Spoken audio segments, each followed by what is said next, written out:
Good evening. Good evening and welcome to the debate, Does God Exist? Thank you very much for coming. My name is Paul Sims. I'm a retired professor of physics at Purdue. My field is nuclear physics, and I was the director of the Purdue Nuclear Accelerator for most of the last, well, for 35 years. If you don't know where it is, it's about 200 yards in that direction underneath the engineering mall. Primarily scholarly activity at this time is interpreting the interaction between faith and science. I'm intensely interested in God's existence and anxious to hear the debate between our distinguished visitors. I cannot imagine a more important topic. The things you will hear tonight have the potential to shape your lives in powerful ways. Please set aside your preferences. I wish we'd had a sign out front that said, check your opinions here, so we could get you inside with an open mind. Listen carefully and consider both sides of all the issues as you form your opinions. Let me tell you a little bit about the format. Each speaker will have 20 minutes for the first round in their presentation. The second round will be 12 minutes, the third 8, the last 5. If you add quickly, that's a total of 90 minutes that the speakers will be alternating back and forth. After that, we will have a question and answer time of approximately 25 minutes, and I will give you the mechanism by which we will do that. And be thinking of your questions as we go along, because a few will have a chance to answer them. You should have received a response card when you came in tonight. It requests a little bit of information, gives you the opportunity to tell us how you enjoyed the debate, and I'll tell you, well, we will pick those responses cards up during the question and answering time. So sometime between now and then, we'd appreciate your getting them filled out. Now I'd like to introduce Charlie Lopez, who is the president of the Wabash College Free Thought Society. They are a co-sponsor of this debate. Mr. Lopez will introduce our speakers.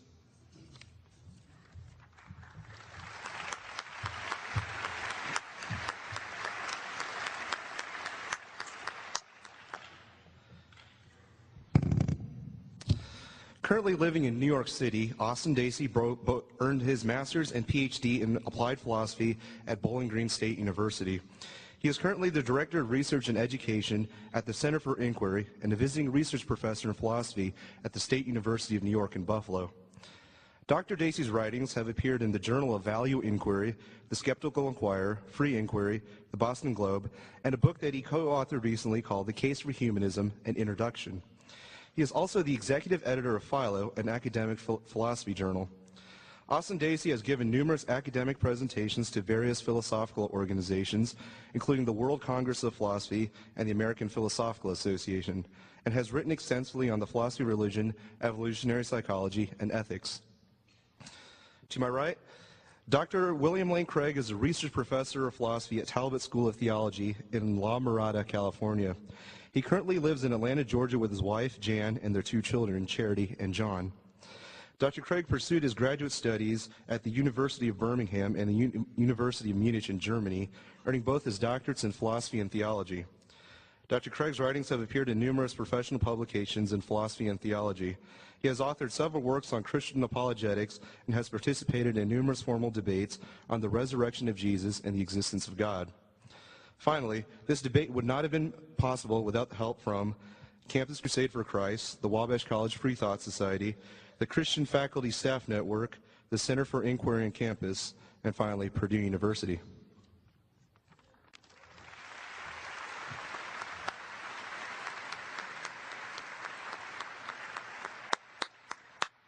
Dr. Craig, you have the first 20 minutes.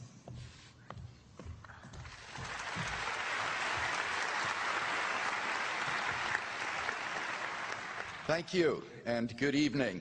Let me begin by saying how delighted I am for the invitation to participate in tonight's debate. And I also want to thank Austin Dacey for his willingness to join in the discussion tonight. By the way, I hear that the word is out on campus that between the two of us, Austin Dacey is hotter. Now that may be the case, but all I can say is this: I'll bet you my wife is hotter.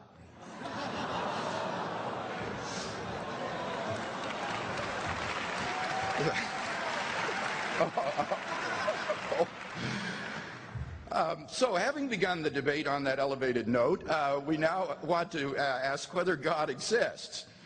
Now, in order to answer that question rationally, we've got to address two further questions. First, what good reasons are there to think that God exists? And secondly, what good reasons are there to think that God does not exist? Now, I'll leave it up to Dr. Dacey to present the evidence against God's existence. In my opening speech, I want to sketch briefly 6 lines of evidence that weigh in favor of God's existence. Number 1, then, God is the best explanation of why something exists rather than nothing. This is the deepest question of philosophy. Why is there anything rather than nothing? Experience teaches that anything that exists has an explanation of its existence, either in its own nature or in an external cause. You see, anything that exists is either one of 2 types. The first type is something that exists necessarily by its own nature. Example, many mathematicians believe numbers and other abstract objects exist in this way. If such entities exist, they just exist necessarily, without any cause of their being. The other type is anything that has an external cause of its existence. Examples, mountains, planets, galaxies, people. They have causes outside themselves which explain why they exist. Now, it's obvious that the universe exists. It therefore follows that the universe has an explanation of its existence. But what sort of explanation is it?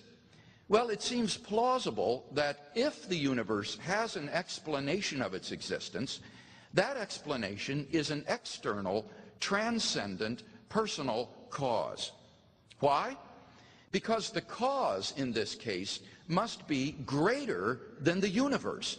Think of the universe, all of space and time. So the cause of the universe must be beyond space and time. Therefore, it cannot be physical and material. Now, there are only 2 kinds of things that fit that description: either abstract objects, like numbers, or else an intelligent mind. But abstract objects can't cause anything. Therefore, it follows that the explanation of the universe is an external, transcendent, personal cause, which is what everyone means by God. Number 2, God's existence is implied by the origin of the universe. The atheist could try to escape the argument I just gave by saying that the universe exists necessarily by its own nature. But this second argument blocks that escape route. For anything that exists necessarily must exist eternally. Think about it. If a thing came into existence or ceased to exist, then we know that its non-existence is possible. That is to say, it doesn't exist necessarily. In one of the most startling developments of modern science, we now have pretty strong evidence that the universe is not eternal in the past, but had an absolute beginning about 13 billion years ago in a cataclysmic event known as the Big Bang. What makes the Big Bang so startling is that it represents the origin of the universe from literally nothing. For all matter and energy, even physical space and time themselves, came into being at the Big Bang.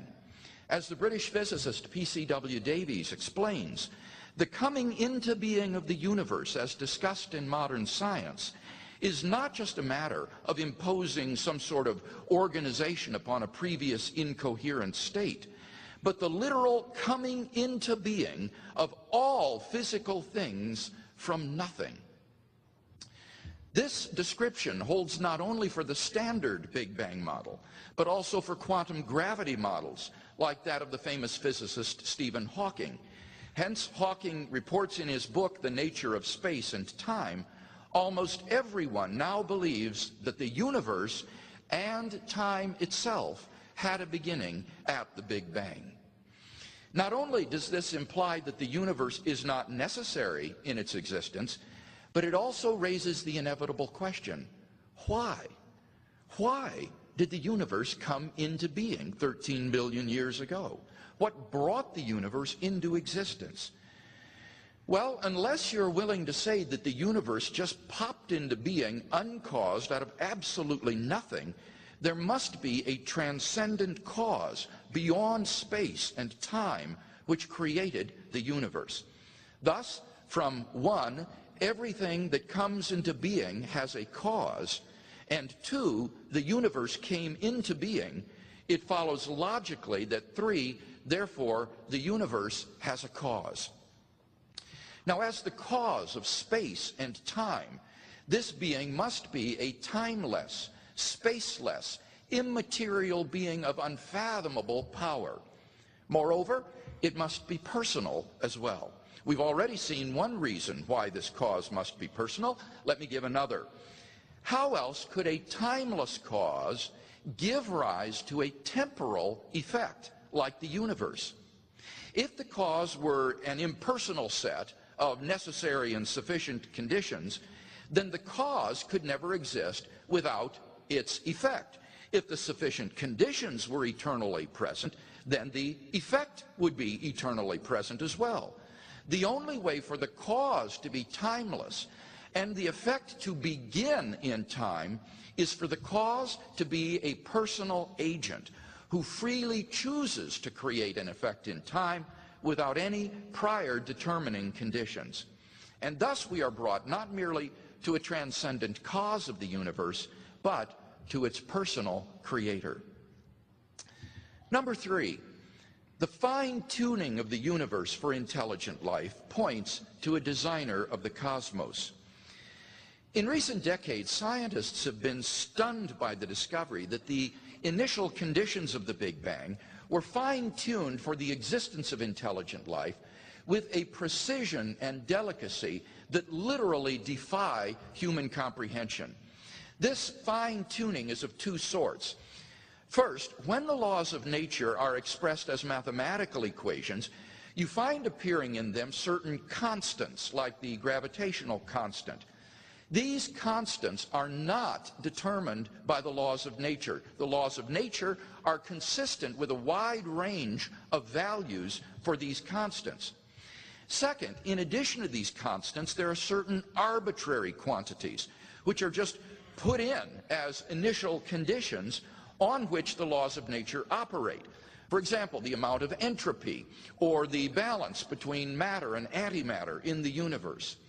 Now, all of these constants and quantities fall into an extraordinarily narrow, I cannot convey to you how almost infinitesimal this is, an extraordinarily narrow range of life-permitting values. Were these constants or quantities to be altered by even a hair's breadth, the life-permitting balance would be destroyed and life would not exist. For example, if the atomic weak force or the force of gravity were altered by as little as 1 part out of 10 to the 100th power, the universe would not have been life-permitting. Now, there are only 3 possible explanations of this extraordinary fine-tuning. The fine-tuning of the universe is due to either physical necessity, chance, or design.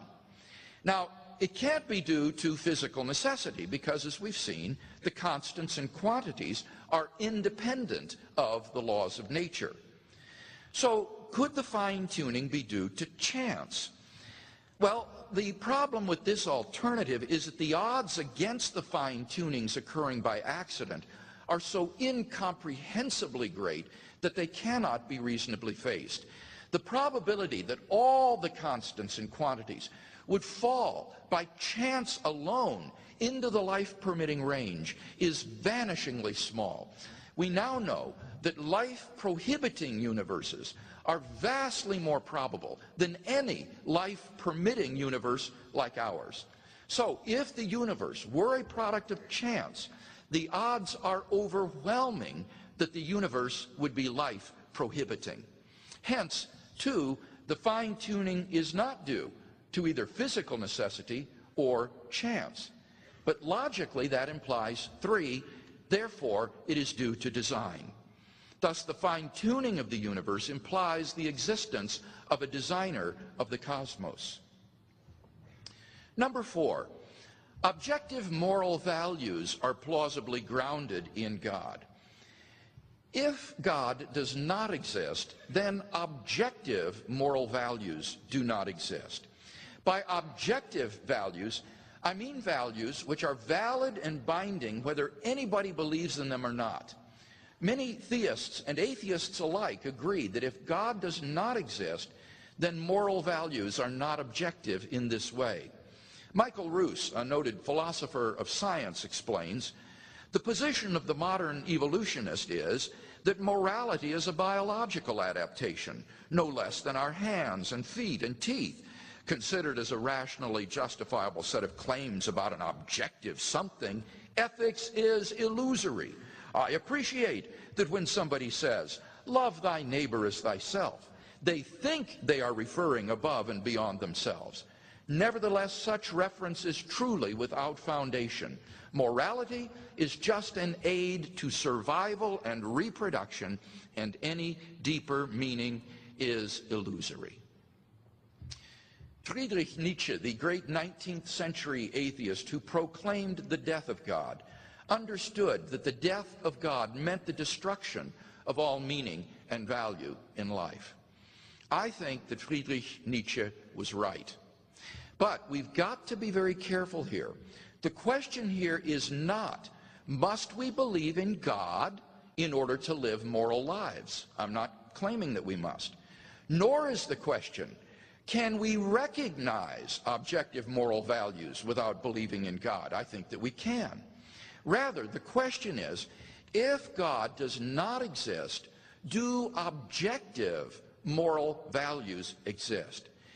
And like Professor Ruse, I just don't see any reason to think that in the absence of God, the herd morality evolved by Homo sapiens is objective. On the atheistic view, some action, say rape, may not be socially advantageous, and so in the course of human development has become taboo. But that does absolutely nothing to prove that rape is really wrong. On the atheistic view, there's nothing really wrong with your raping someone. Thus, 1, if God does not exist, objective moral values do not exist. But the problem is that objective values do exist, and deep down I think we all know it. There's no more reason to deny the objective reality of moral values than the objective reality of the physical world. Actions like rape, cruelty, and child abuse aren't just socially unacceptable behavior. They're moral abominations. And here Dr. Dacey agrees with me. In his book, The Case for Humanism, co-authored with Lewis Vaughn, they state, if a moral theory sanctions, say, the inflicting of undeserved and unnecessary suffering on innocent children, we must conclude that something is very wrong with the theory. Indeed, even Michael Ruse himself admits the man who says it is morally acceptable to rape little children is just as mistaken as the man who says 2 + 2 = 5. Some things, at least, are really wrong. Similarly, love, equality, and self-sacrifice are really good. Hence, I think we all know, number 2, that objective values do exist. But then it follows logically and inescapably that 3, therefore, God exists. Number 5, the historical facts concerning the life, death, and resurrection of Jesus. The historical person, Jesus of Nazareth, was a remarkable individual. New Testament critics have reached something of a consensus that the historical Jesus came on the scene with an unprecedented sense of divine authority, the authority to stand and speak in God's place. He claimed that in himself the kingdom of God had come, and as visible demonstrations of this fact, he carried out a ministry of miracle working and exorcisms. But the supreme confirmation of his claim was his resurrection from the dead. If Jesus did rise from the dead, then it would seem that we have a divine miracle on our hands, and hence evidence for the existence of God. Now, most people probably think that the resurrection of Jesus is something you just believe in by faith or not. But there are actually three established facts recognized by the majority of New Testament historians today, which I believe are best explained by the resurrection of Jesus. Fact number one, on the Sunday following his crucifixion, Jesus' tomb was found empty by a group of his women followers. According to Jakob Kramer, an Austrian specialist in the study of the resurrection, by far most scholars hold firmly to the reliability of the biblical statements about the empty tomb. Fact number two, on separate occasions, different individuals and groups saw appearances of Jesus alive after his death. According to the prominent New Testament critic of Vanderbilt University, Gert Ludemann, it may be taken as historically certain that the disciples had experiences after Jesus' death in which Jesus appeared to them as the risen Christ. These appearances were witnessed not only by believers, but also by skeptics, unbelievers, and even enemies. Fact number three, the original disciples suddenly came to believe that God had raised Jesus from the dead, despite having every predisposition to the contrary.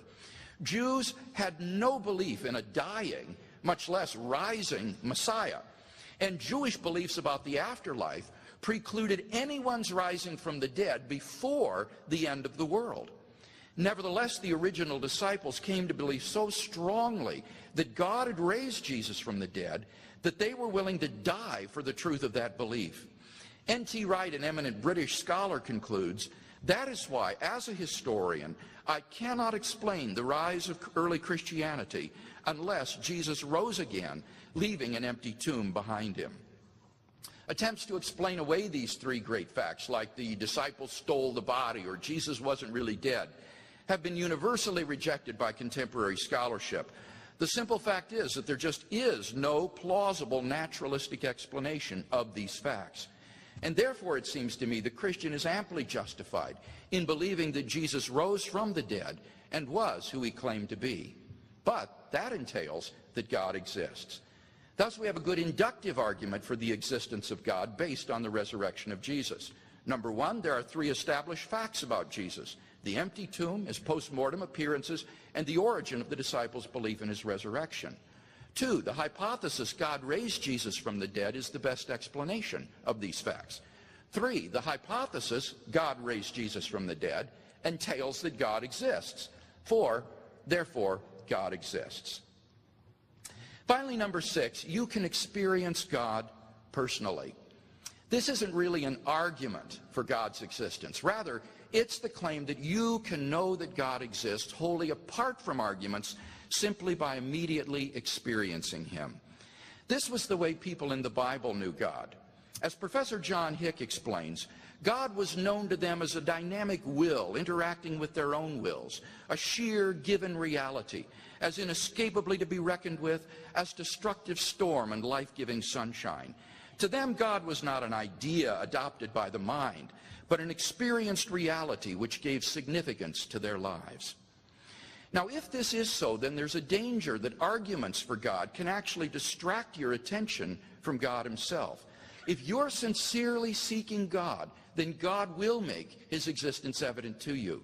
The Bible promises, draw near to God, and he will draw near to you.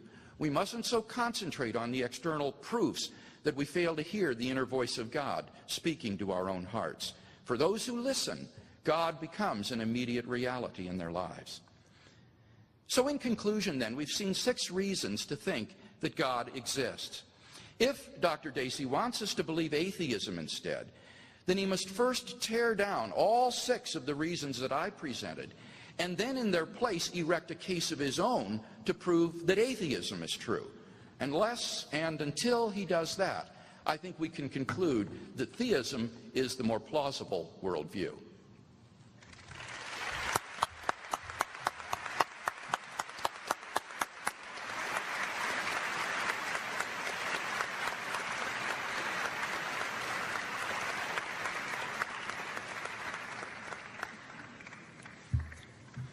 If you notice a strange look on any of our faces, it's because we're sitting on the movable platform, and even the applause caused it to go back and forth. But I assure you, it's very safe.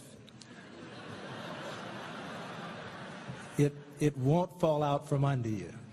Dr. Dacey, you have 20 minutes. Thank you.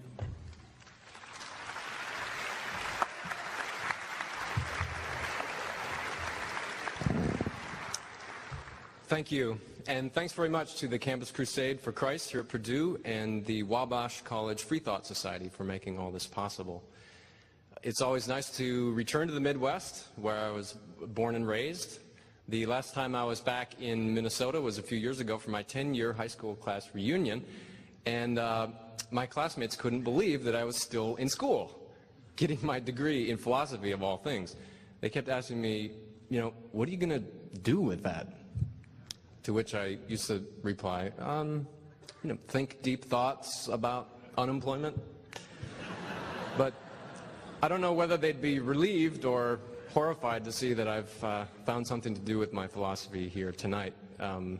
Like many of those I grew up with as a young teenager, I was a born-again Christian, and although I no longer have that faith, the questions of God and meaning and morality have always remained close to my heart, and if there's one thing that Dr. Craig and I can agree on, I'm sure it's on the importance of a reasoned public discussion of these questions. I'm really honored to share the stage with him, and thrilled that you all could be here tonight. You might think it's just futile to argue that God doesn't exist because one can't prove a negative. Actually, there are a couple of ways to prove that a thing doesn't exist. One is to show that the thing couldn't possibly exist because the very idea of the thing literally makes no sense, like a round square. And the other way is to look very carefully and see if it's there. If you look as best you can for a thing and you still don't find it, then you can sometimes reasonably conclude that it isn't there. Both methods have been employed to show that God doesn't exist. Many have argued that God is like a round square, that some of his properties, like being all-knowing and transcending time and space, are incompatible. Because our time together is limited tonight, I will not defend any of these conceptual or incompatible property arguments against theism. I'll just point out that they do have defenders, and I invite you to look into them if you haven't done so already. Instead, I'll use the look and see method. I will defend an evidence-based case against theism. I'll argue that in light of the evidence, atheism is more reasonable to believe than theism. In particular, there is insufficient evidence for theism and overwhelming evidence for atheism. Now, I'm not suggesting that we can literally look and see whether God is there. What I have in mind can be seen in the following kind of example. Imagine that it's your birthday and your roommate has promised to bake you a birthday cake while you're away at class. So you arrive home expecting to find your roommate among mixing bowls and eggshells and a sweet smell in the air. But suppose you find none of this. Suppose what you do find is an unopened box of cake mix on the table and a dozen eggs in the refrigerator. That is, you fail to find a number of things that you would expect to find had the cake been baked, and you find a number of things that you would not expect to find had the cake been baked. Well, even before looking in the oven, you could reasonably conclude, on the basis of this evidence, that your cake isn't there. And in a similar way, we can reasonably conclude that God isn't there. We do this by considering what things would be likely to find if theism were true, and what things we would be unlikely to find. I'll focus on 5 varieties of evidence, although there are others. First, the hiddenness of God. Second, the success of science. Third, the connection between minds and brains. Fourth, evolution. And finally, the abundance of pointless suffering. In each area, we can ask what we would expect the world to be like if there were a supernatural person who's all-knowing, all-powerful, perfectly good, who created the universe, and who seeks and deserves our love and worship. And in each area, we find that the world turns out not to be like that. First, the hiddenness of God. Let's begin by thinking a bit about why we're here. We're here for a serious discussion of whether God exists. But is this really a question about which there can be reasonable debate? After all, according to the book of Psalms, the fool hath said in his heart that there is no God. Well, if that's right, and you think that all atheists are fools, well, wait a second, don't answer that. Then there's no point in debating one, right? The fact that we are here suggests that there is such a thing as reasonable unbelief. But herein lies the first kind of evidence against theism. If this world were the creation of a supreme being who seeks a loving relationship with us, we would expect him to ensure that everyone believes in him, or at least everyone who's capable of reciprocating this love relationship. One would expect him to provide evidence that is sufficient to convince all such people. In fact, what we find is that there is no evidence that is persuasive to all reasonable people. Countless billions have lived and died without ever having believed in God, and cannot be blamed for the lack of belief, since many deliberately and earnestly sought but could not find satisfactory reasons to believe. Notice that we're not just talking about atheists and agnostics here, but anyone who disbelieves in the God of classical monotheism, the subject of tonight's debate.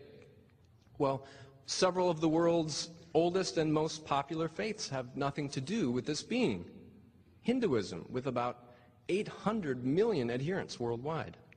Buddhism, with about 350 million, or Chinese traditional religions like Taoism, with 225 million people. Why haven't more of these people been brought to the one true monotheistic faith by its divine author?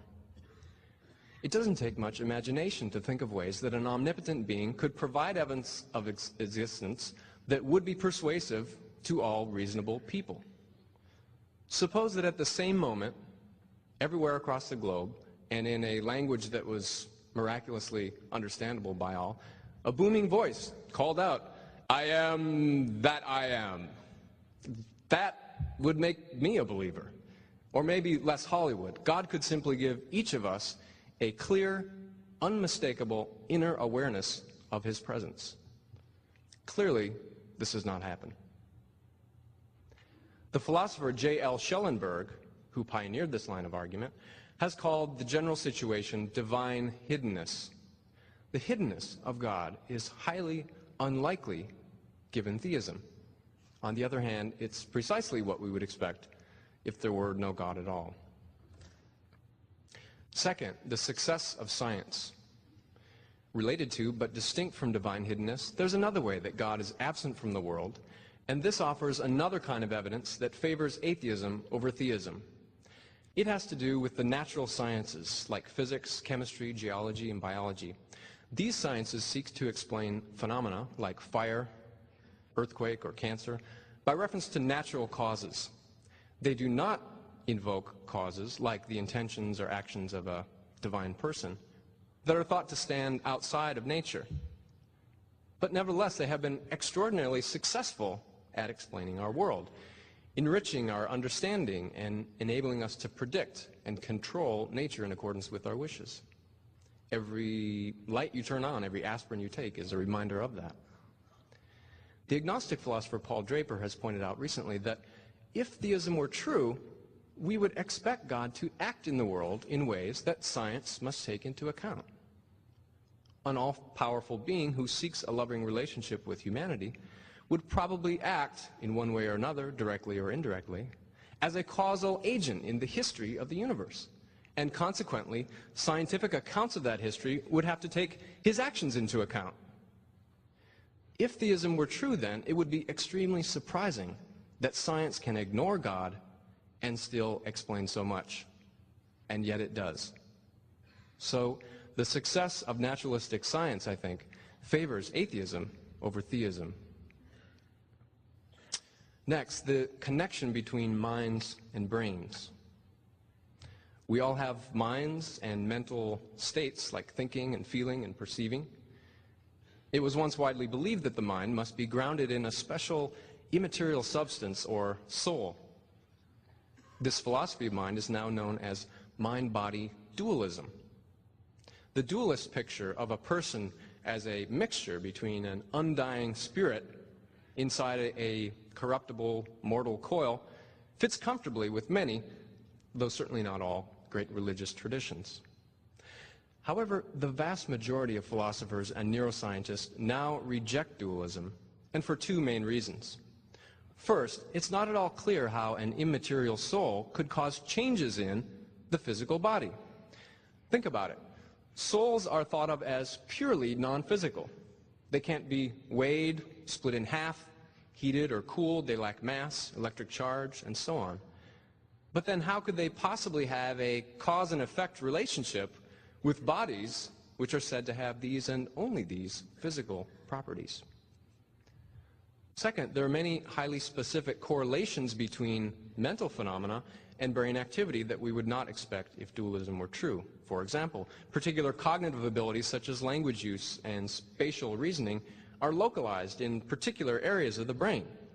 Brain injuries cause very distinctive changes to perception, cognition, even personality.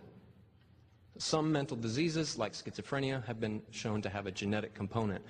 But why would any of this be if the mind were entirely independent of the brain? It appears then that mind-body dualism is false with respect to us. Yet dualism is more likely given theism than given atheism. This is because theism is already committed to the existence of at least one immaterial mind, namely God, conceived of as a disembodied consciousness. Furthermore, according to the religious notion that we are made in the image of God, humans have an essential commonality with the divine in virtue of our everlasting souls. Atheism, by contrast, makes none of these commitments, and so gives us no expectation at all that people have souls.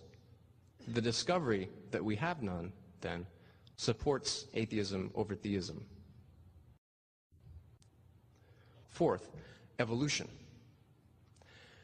Our brains, no doubt, are the most complex things we've ever encountered. It's no wonder that many people look on us as masterpieces of design that provide evidence for the existence of an intelligent designer. But if we actually look at how life came about through biological evolution, we find a number of features that are extremely unexpected given theism. The evolutionary process is massively wasteful and inefficient.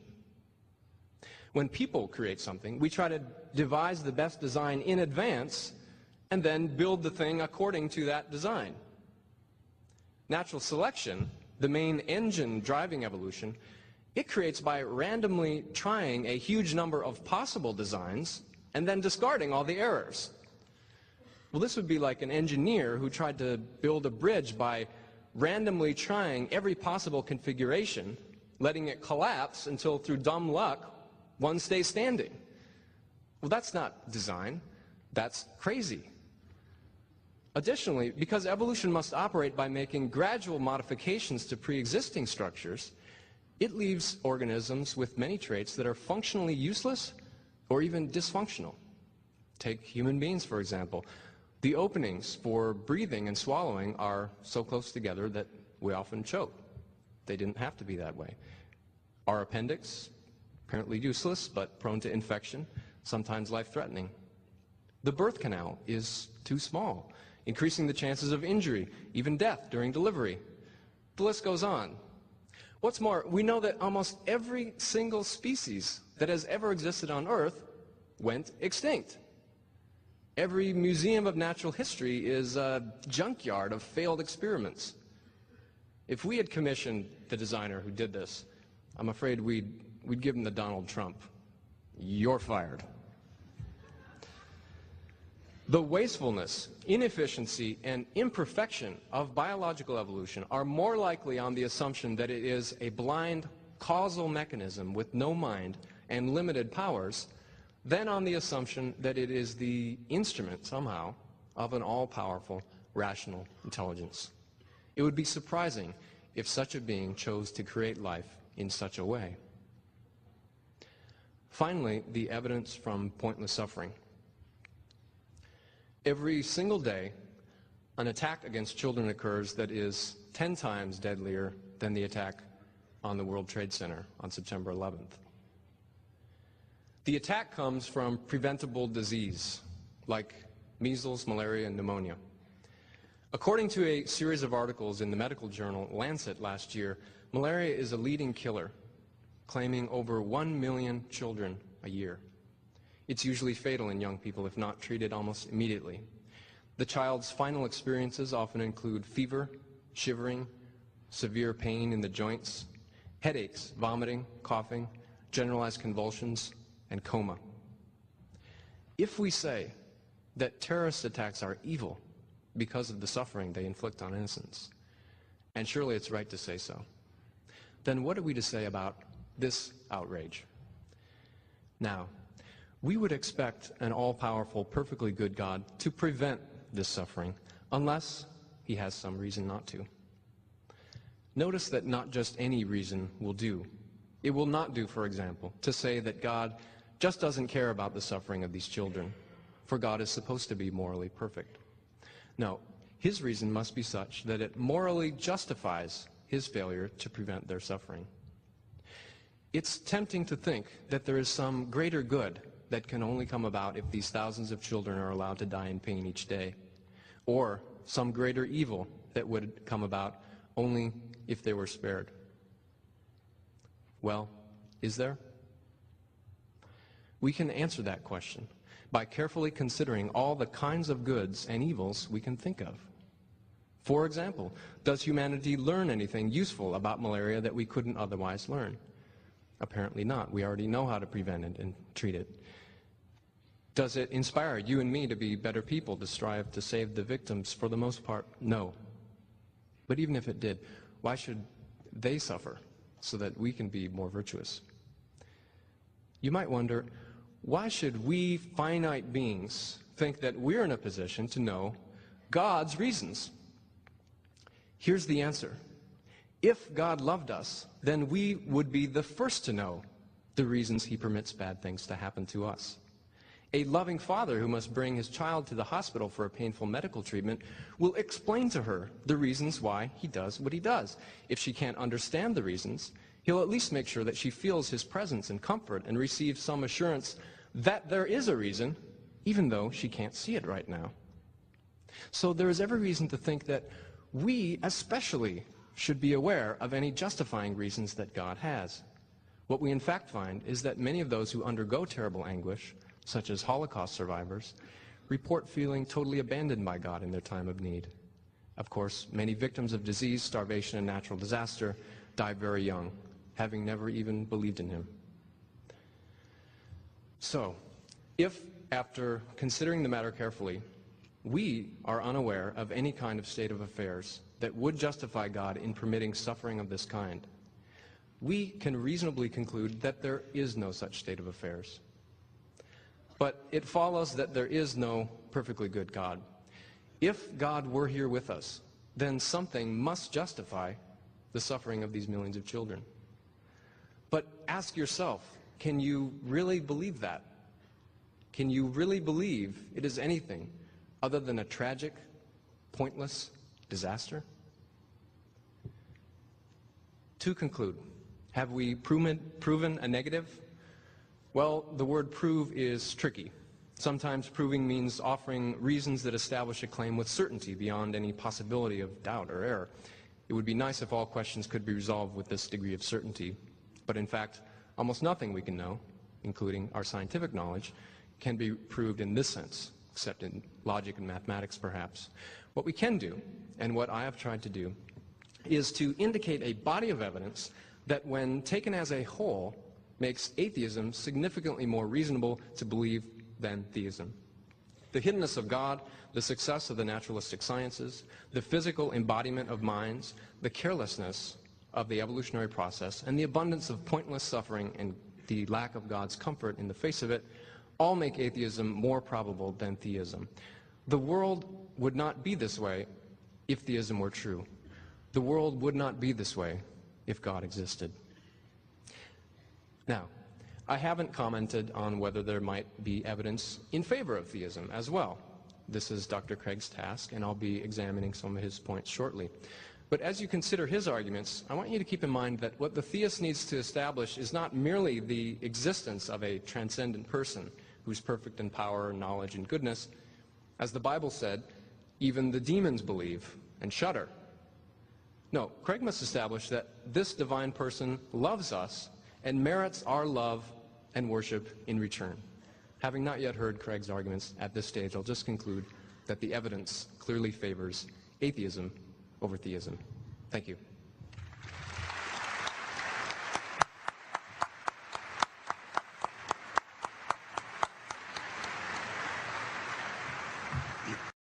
Dr. Craig, you have 12 minutes. Well, I want to thank Dr. Dacey for that very thoughtful case on behalf of atheism. In this speech, I'd like to examine those arguments to see whether or not they provide compelling reason to think that God does not exist. In general, note that all 5 of his arguments are based upon whether or not God fulfills our expectations. And I think that that is a presumptuous assumption. It's a very dangerous assumption to think that if our expectations of God are not met, that therefore God does not exist. It may be that our expectations are misplaced. Let's look at this more specifically. First, with respect to the hiddenness of God. Here he says God would make it more evident that he exists if he actually existed. Let me make a number of points in response. First of all, I don't think that there's any reason to expect more evidence of God's existence than the evidence that he has given. Apply this to what I've said in my first speech. The hiddenness of God, or the absence of evidence for God's existence, would count against him only if we should expect to see more evidence than we do have if God existed. In practical terms, what that means is, if God exists, should we expect to see more evidence than the existence of a contingent universe, the origin of the universe out of nothing, the exquisite fine-tuning of the universe for the existence of intelligent life, the apprehension of a realm of moral values, the resurrection and radical claims of Jesus of Nazareth, and the immediate personal experience of God himself? Well, I think the answer is obviously not. Those all give good grounds for believing in God's existence, and there's no reason to expect that if God existed, he would give more than that. Secondly, though, I want to argue that a clearer revelation of God, which he could have given, would not necessarily guarantee that more people would enter into a love relationship with him. Remember that God's primary aim is to draw people into a saving love relationship with himself, not just to convince them that he exists. If that were all he wanted, then certainly he could offer booming voices from heaven or skywriting in the clouds to show that he exists. But there's no guarantee that such a display would cause people to come into a deep and loving relationship with him. It might even have the opposite effect. Now, the Bible says that God has provided sufficient evidence of his reality in nature and conscience and through the internal witness of his Holy Spirit in drawing people to himself. And as an omniscient being, he knows what will be most effective in drawing people freely to salvation. He's not obligated to give a clearer revelation of himself if he knows that that wouldn't do any good. So what Austin Dacey would have to prove is that a clear revelation of God would be more effective, not just in convincing people that God exists, but in drawing people into a saving love relationship with himself than the way that God has chosen. And that, I think, is just sheer speculation. Thirdly, I want to point out that God, by His Spirit, does draw people into a saving relationship with Himself. It's not just a matter of exterior evidence, it's also a matter of that interior way that I described in my first speech. And I think that anyone who responds to that drawing of God's Spirit on their heart with an open mind and an open heart will in fact come to know that God exists. So I don't think that the hiddenness of God is a compelling reason to believe in atheism. What about the second argument, the success of natural science? Well, I find this argument completely unpersuasive for two reasons. First of all, it is theism that guarantees the success of natural science. It is because of theism that we can be confident that we live in a world that is rational, that operates according to natural laws, and that makes science possible. Secondly, I think God has periodically intervened in the natural process. For example, I gave evidence in my first speech for the resurrection of Jesus. I would say the whole history of Israel is punctuated with self-revelations of God in history. And so I just dispute his assumption that God hasn't done what he thinks God ought to have done. And I invite him to look more closely at the evidence for the resurrection. The third argument was the problem of the mind-body dualism, and he argued there that the correlations between mental events and brain events implies that dualism is false. Well, let me say a couple of things in response to that. First of all, mere correlations between brain events and mental events don't at all prove that there isn't an immaterial self or soul or mind that is correlated with the brain. And there have been plenty of dualist interactionists today, people like Sir John Eccles, a Nobel Prize-winning neurologist, and Sir Karl Popper, who wrote a book, The Self and Its Brain, who are dualist interactionists. Mere correlations doesn't disprove the reality of the mind or soul. But secondly, I think that we are acquainted with ourselves as immaterial persons. Reductive materialism, which just says I am the same as my brain or my nervous system, doesn't work, because mental properties aren't the same as physical properties. For example, the brain is not sad or jubilant. I am, but not the brain. The brain doesn't have those properties of being jubilant or sad. Epiphenomenalism, the view that the physical brain has mental properties, is incompatible with things like self-identity over time. Intentional states, willing that something or knowing that something, because the mind on this view is a mere excrescence of physical processes. It's incompatible with freedom of the will, because there is no agent who is a causal, effective agent to interact with the body. And so in knowing ourselves as self-identical, as having intentional states, as having freedom of the will, I think we know ourselves as immaterial persons.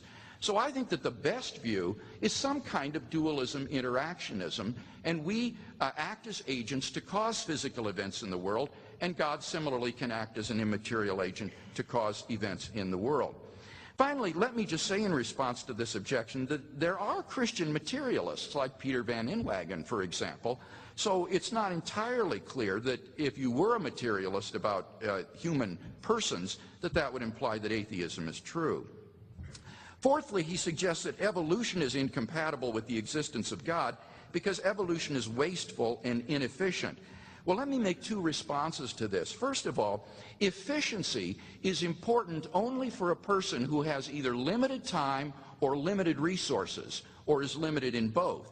But for God, he isn't troubled by limited time or limited resources, and therefore I don't think efficiency is a necessarily important quality for God. If God chooses to create via evolution, I think he's entirely free to do so, and we can't gainsay it just because it doesn't meet our expectations. But secondly, it's not entirely clear to me that the assumption behind this objection is true, namely that macroevolutionary theory is true. It's far from demonstrated. In fact, it's fantastically improbable that this could have happened in the absence of a designing intelligence. This has been pointed out by Frank Tipler and John Barrow in their book, The Anthropic Cosmological Principle. They list 10 steps in the evolution of Homo sapiens, each of which is so improbable that before it would have occurred by chance alone, the sun would have ceased to be a main sequence star and incinerated the Earth. They estimate the evolution of the human genome, the odds of this are somewhere between 4 to the negative 180th power to the 110,000th power, and 4 to the negative 360th power to the 110,000th power. So if evolution did occur, it would literally be a miracle, and therefore evidence for the existence of God. Now, what about the problem of innocent suffering in the world? Well, in dealing with this problem, I think it's vitally important that we distinguish between what I would call the emotional problem of suffering and the intellectual problem of suffering. Pain and suffering, watching a child suffer, is certainly, I think, a major emotional obstacle to believing in God. But however emotionally difficult suffering makes it to believe in God, I'm convinced that this is not a good intellectual objection to God's existence. Why? Well, first of all, it is not at all clear that if God exists, it's not at all clear that the suffering in the world is truly pointless. You see, we're simply not in a good position to make those kind of probability judgments. When we observe any instance of suffering in our lives, we have really no idea what God's morally sufficient reasons might be. William Alston lists 6 limitations on us which make it impossible for us to judge that God has no good reason to permit suffering in our lives. Take just one, our being limited in time and space. We have only a narrow window upon time and space, but God orders the end of history from the beginning, and his morally sufficient reasons for permitting some instance of suffering to enter our lives might not emerge until centuries later, maybe in another country. Just because in our narrow framework we don't see the reason for its occurring doesn't mean that there isn't a reason for its occurring in God's wider framework. And thus Alston concludes it is in principle impossible for us to be justified in supposing that God does not have sufficient reasons for permitting evil. Now, Austin Dacey anticipated this response and says, but then why doesn't God tell us why we suffer? Tell us the reason. Well, number one, he has told us. In the Bible, it tells us this slight momentary affliction is preparing us for an eternal weight of glory beyond all comparison. Now, whether or not God's purposes in allowing our suffering are achieved all depends upon our response. Do you respond with anger and bitterness and hatred toward God, or do you respond toward what you suffer with dependence and courage and trust in God? Now, Austin might say, well, why doesn't God get more specific than just this sort of general statement? Well, notice that would turn the universe, first of all, into a haunted house. God would whisper, the reason you just fell down the stairs and broke your ankle is because 75 years from now, I'm going to have someone in Catalan, Mexico, who will greatly benefit from the effects of this event. Well, that would just turn the universe into a sort of haunted house, I think, which is absurd. Secondly, it might not do any good. Even if God told people why they were being allowed to suffer, they still might resent God just as much as they do when they don't know the reason. So I don't see that God's under any obligation to tell us more specifically. Thirdly, it might be logically impossible for God to tell us the reason, because if he did, then people might not act in the same way. They might act differently so that God's morally sufficient reason wouldn't transpire or come about. And thus it may well be logically impossible for God to tell us specifically. What he has done is he told us generally that we can trust him. He's given good evidence of his existence so that we can trust him as we go through the valley of suffering, confident that when we come out, there awaits us in heaven an eternal reward that is far, far beyond, immeasurably beyond anything that we suffered in this life, so that when we look back, we would say, I'd go through it a million times over to know this joy and this happiness. And therefore, I don't think any of these arguments present compelling reasons for thinking that God does not exist.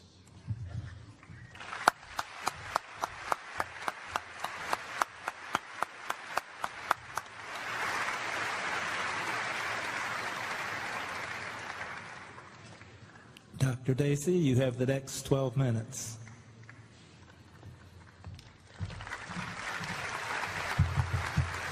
Thank you. Now, Dr. Craig's first argument said that theism provides the best explanation for why there's something rather than nothing, why the universe exists at all. But I'm a bit puzzled by his use of the Big Bang as empirical confirmation of the claim that the universe began to exist out of nothing. That's not how many mainstream physicists would characterize it. Brian Greene, professor of physics and mathematics at Columbia University, writes in his latest book, The Fabric of the Cosmos, quote, "A common misconception is that the Big Bang provides a theory of cosmic origins. It doesn't.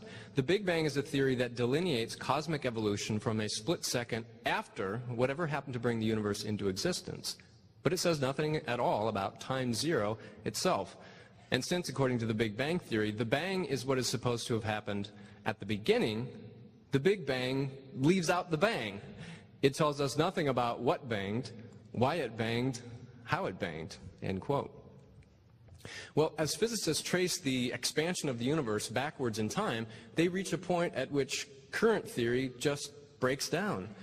Many cosmologists think that a full account will await a new insight that will synthesize Einstein's relativity theory with quantum mechanics, the theory that talks about the behavior of very, very small systems, like the initial singularity at the beginning of the universe.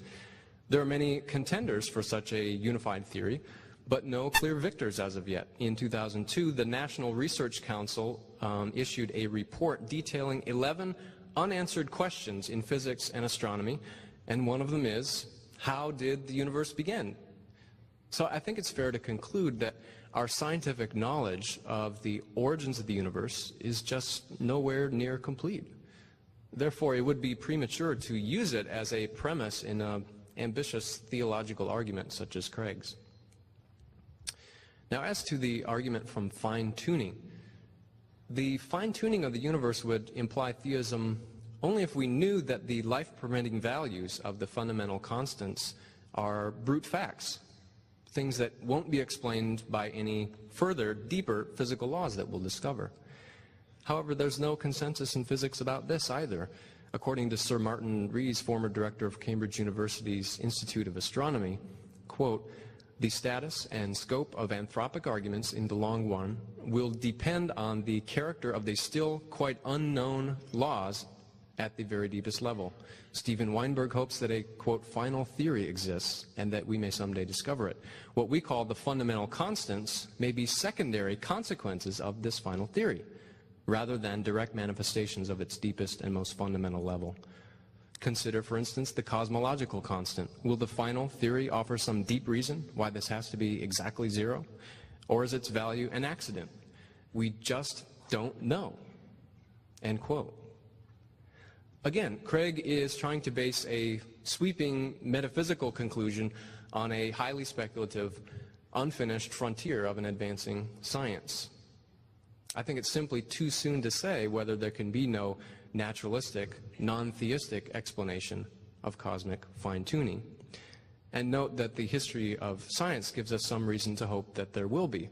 Don't forget that 150 years ago, the adaptiveness of organisms to their environment was thought of as a kind of fine-tuning that only a loving creator could explain. But thanks to Darwinian natural selection theory, we now know that it's not necessarily to invoke that. In any case, the postulation of a transcendent cause of the cosmos would be unsatisfactory as an explanation. This is because it presupposes a radically new and mysterious kind of causation. The causes that we know about, for one thing, precede their effects in time. By contrast, God's creative actions are supposed not to precede their effects in time because he transcends time. Craig asked, how could a timeless cause give rise to a temporal effect? And he answers that the timeless cause must be a person. But whatever could that mean, a person who acts timelessly? Persons as we know them, as we are them, we do things in time. I mean, some of us are more on time than others, but we act in time.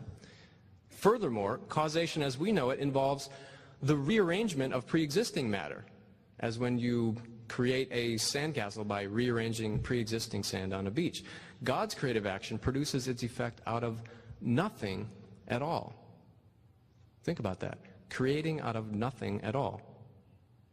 If he wants theism to make sense of the origins of the universe, then I think Craig owes us at least new kind of causation is supposed to work. Dr. Craig also asserts that objective moral values depend on God. Well, the overwhelming majority of people who have thought carefully about the nature of morality, including many theists, and as you heard from a quotation from my book, myself, would disagree. And it's not difficult to see why.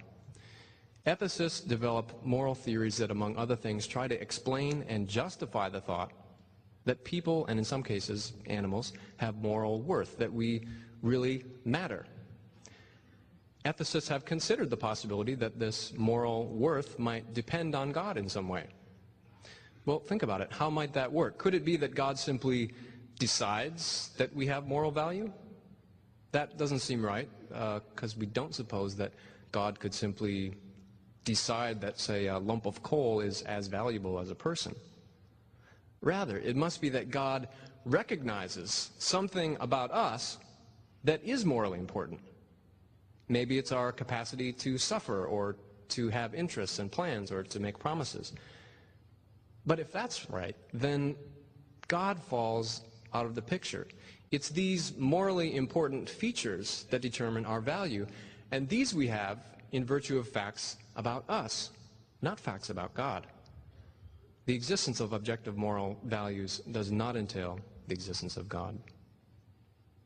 Now, as to the argument from the resurrection, I concede that if Jesus had been raised from the dead by God, then that would constitute pretty powerful evidence for the claim that God exists.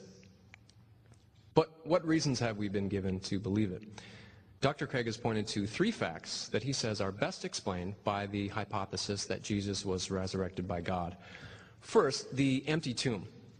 Now, he says that all the alternative explanations of what happened to Jesus' body have been rejected universally by New Testament scholars. I'm afraid this is just a gross overstatement. The truth is that some have been rejected, some are more plausible than others, and that each leaves some questions unanswered. But such is the nature of inquiry into the distant past. For instance, it's not implausible to suppose that after a temporary internment in Joseph of Arimathea's tomb during the Sabbath, Jesus' body was moved to a common grave, as was customary for those who were crucified as criminals.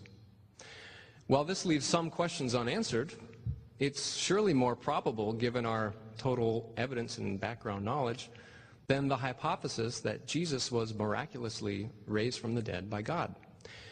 As for Dr. Craig's 2 other facts, the post-crucifixion appearances and the disciples' belief in the resurrection, there's no corroborative evidence for these claims besides the Gospels themselves. Later mentions by non-biblical and non-Christian sources were references to the Gospels. And we have good reason to be highly skeptical of the Gospels as reliable historical documents of such matters. In his first letter to the Corinthians, the Apostle Paul writes, "Christ died for our sins in accordance with Scripture. He was buried and raised the 3rd day. If Christ had not been raised, then our preaching is in vain and your faith is in vain."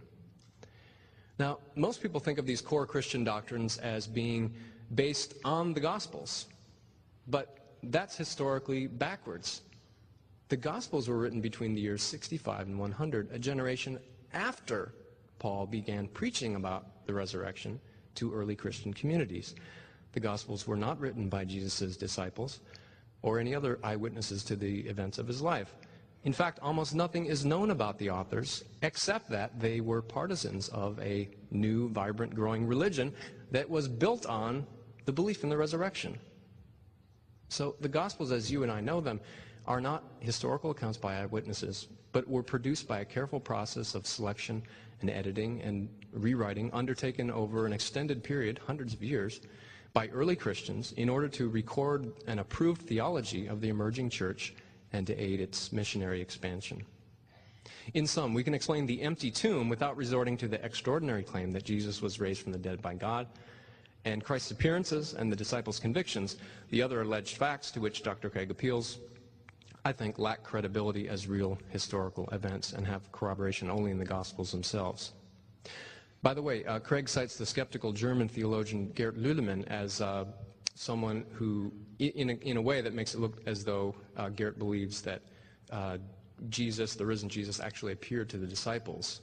Gerd's a friend of mine and a colleague at the Center for Inquiry, and I asked him if that's what he meant, and he said, no, Craig had misused my words. What he really believes is that the disciples had hallucinations. They had visions of Jesus, just as people have visions of Mary today, and that caused them to believe. Finally, on the idea that we can experience God directly. Well, ordinary sensory experiences, like seeing or touching this podium, are perceptual. That is, they're caused by an object existing independently of the experience, and they're what's called veridical, conveying accurate information about that object. But not every experience is like this. When I hit my head and, quote, see stars, I'm really not seeing anything.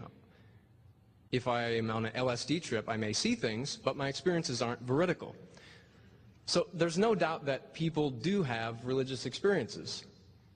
I know people do have them because, as a Christian, I had some. But the question is whether they are typically perceptual and veridical in character. And Dr. Craig has not shown this. What has been shown by neuroscientists like Michael Persinger is that by stimulating certain areas of the brain, it's possible to generate mystical experiences. Now, I'm not claiming that all people who have mystical religious experiences are delusional, but only that Craig has not shown that such experiences are perceptions of God. For all we know, they could be like hearing a song in your head, just an interesting, non-perceptual or non-veridical experience for which we can thank our amazing brains. So, in conclusion, I'm afraid that none of the reasons presented by Dr. Craig provide compelling evidence for theism. Thank you.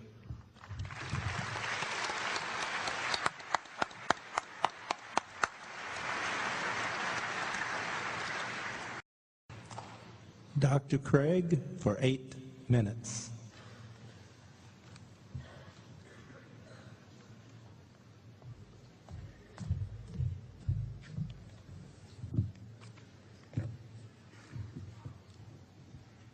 Now, you'll remember in my opening speech I presented 6 reasons why I think it's plausible that God exists. The first of these was the argument from existence. Notice that Dr. Dacey did not address this argument. He completely skipped it. This is the argument that says that anything that exists has an explanation of its existence, either in its own nature or in an external cause. The universe exists, and therefore there must be an explanation for the existence of the universe, plausibly a mind which is beyond space and time. That argument has gone unaddressed in this evening's debate, and so still stands. What about the second argument, however, based on the origin of the universe? Here Dr. Dacey attacked the premise that the universe came into being, and he quoted Brian Greene as saying the Big Bang theory is not a theory of cosmic origins. Well, I just simply beg to differ. That is not true. According to Barrow and Tipler in their book, The Anthropic Cosmological Principle, at this singularity, that is the beginning of the universe, space and time came into existence. Literally nothing existed before the singularity. So if the universe originated at a singularity, we would have truly a creation ex nihilo, that is, out of nothing. Now, P.C.W. Davies, the British physicist, in his recent book about time, points out that recent ideas in quantum physics have changed our picture of the origin of time somewhat. But he says the essential conclusion remains the same. Time did not exist before the Big Bang. So as Davies says in his article, The Birth of the Cosmos, what caused the Big Bang?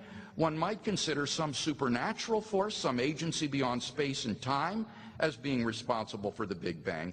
Or one might prefer to regard the Big Bang as an event without a cause. It seems to me, he says, that we don't have too much choice. Either something outside the physical world or an event without a cause. And I think it's far more plausible to believe that there is a transcendent cause of the origin of the universe than that it popped into being out of nothing. Certainly, Austin Dacey is correct in saying the theory is not incomplete, but I think is not complete. But I think it's undeniable which direction the evidence points. The evidence points clearly to the origin of the universe at some time in the finite past. He also then suggests that God cannot be the cause of the universe because causes precede their effects in time. But what I would argue here is that you can have simultaneous causes and effects. Sometimes the cause and the effect exist simultaneously. And I would say the moment at which God causes the Big Bang is the moment at which the Big Bang occurs.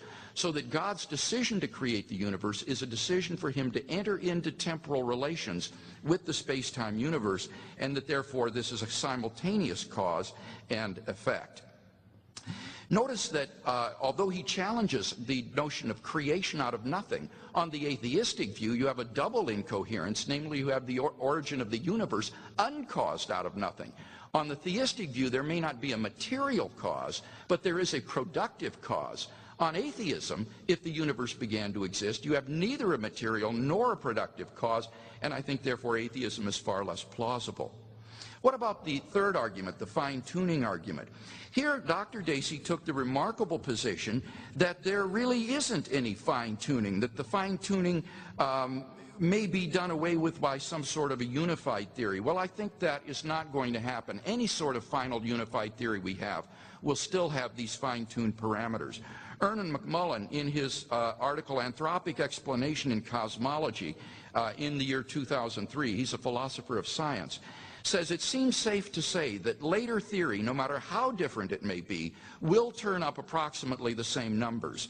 And the numerous constraints that have to be imposed on these numbers seem both too specific and too numerous to evaporate completely. So I don't think there's much hope that you're going to get rid of the fine-tuning in some final ultimate theory. It's noteworthy that even in string theory, you have these fine-tuned parameters. Notice that Dr. Dacey did not deny that if the fine-tuning exists, it must be the result of some sort of intelligent mind. He simply tried to show that it didn't exist. But if it does exist, certainly intelligence is the best explanation.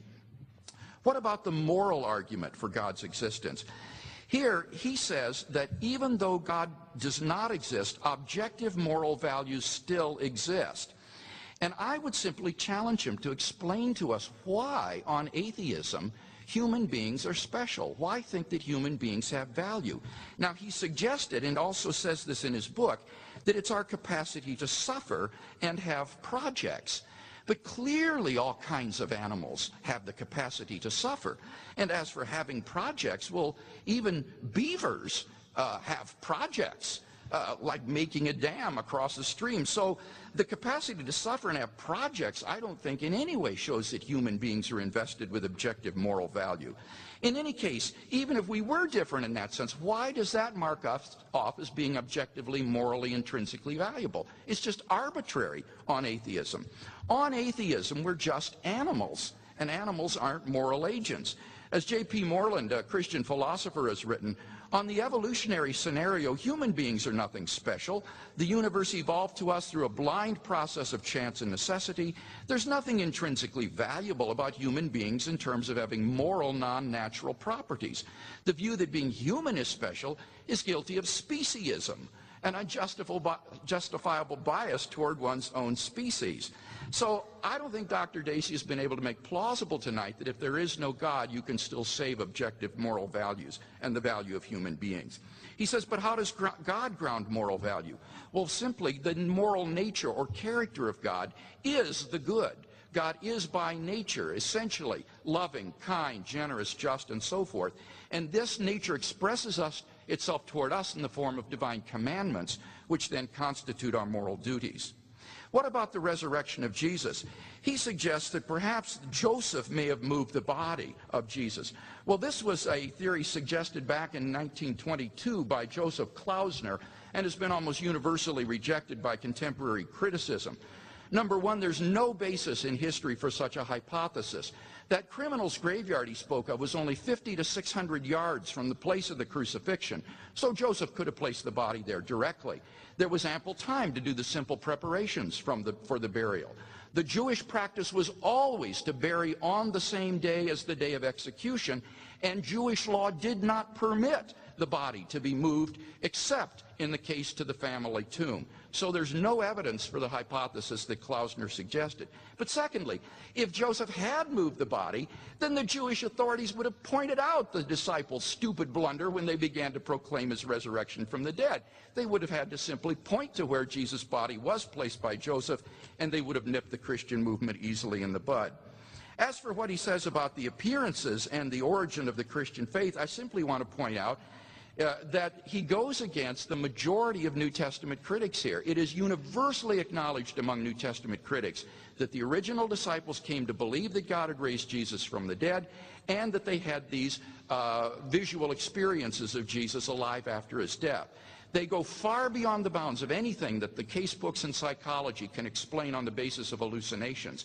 And therefore, I think there are good grounds to believe that they were right. They were telling the truth. Jesus had risen from the dead. And therefore, that shows that God exists.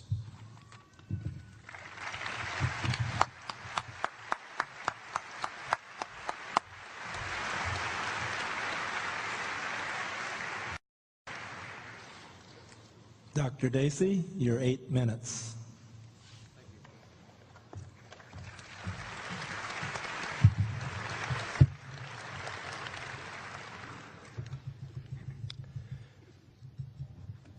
So Dr. Craig asserted that I haven't addressed his argument from the existence of the universe. Actually, I did try to. Perhaps I didn't make it clear. I said that the postulation of a transcendent personal cause is of no help here, since it only piles mystery upon mystery. There is a genuine mystery about how the universe began. That's why it's a burning question for a cosmologist. But unless he can give us a rough sketch of how this external, personal, timeless causation would work, then it doesn't increase our understanding of anything to point to that as a cause. And that's a point that applies to the Big Bang argument, but also to the argument from the contingents of the universe. He made a general remark that my arguments were presumptuous. I am presuming to know the mind of God. Well, all I can say is if I'm presuming to know the mind of God, then so is Dr. Craig. After all, no serious consideration of the question of God's existence could even get off the ground without attributing some beliefs and intentions to God. Actually, Dr. Craig has explained the existence of the entire universe by doing just that. But why think that God would want to create the universe? Why 13 billion years ago rather than 10 or 5? Why think that God has fine-tuned the universe for humans rather than some other kind of life? After all, there's more bacteria on Earth and in more environments than there are people. So you might reasonably conclude that what God was after was fine-tuning for bacteria. Well, if you want to deny that, then you have to start attributing beliefs and intentions to God, and I think that's unavoidable. The question is, which of these attributions are most reasonable? As for divine hiddenness, Craig pointed to his own 6 arguments for theism, and he said, well, there are the revelations, there's the evidence that God is revealed to all, and they can reasonably believe in him on the basis of those. But again, the fact that I'm here knowing Craig's arguments, and there are countless others like me who know his arguments and aren't persuaded, it means that atheism and theism is like so many other, interesting intellectual questions, a matter of reasonable unbelief. Now, he said that a clear revelation of God needs to be more effective, not just in proving that God exists, but in drawing more people into a saving love relationship with him. I think that's true. That's what God wants ultimately, according to classical theism. But think about this. I mean, if God remains hidden, then the probability of reasonable unbelievers coming into a loving relationship with him is 0, right? Whereas if he does reveal himself, then, well, I don't know what the probability of them coming into a loving relationship would be, but presumably it would be higher than 0, because they would know that there is such a being, and they would know perhaps that he wants to have a loving relationship with them.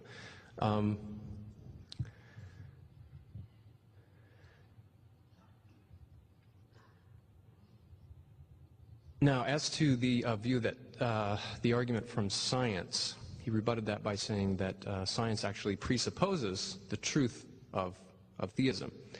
For example, the whole idea that the world is knowable at all, that has laws that we can understand, is something we would expect on theism and not atheism. That may or may not be true.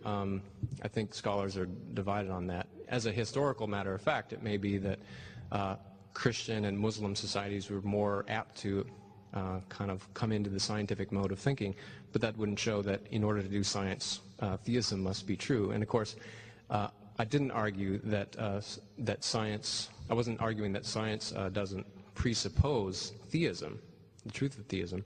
All I was saying is that scientists have found no need to invoke God's actions in explaining nature. And I think that's all I needed to show.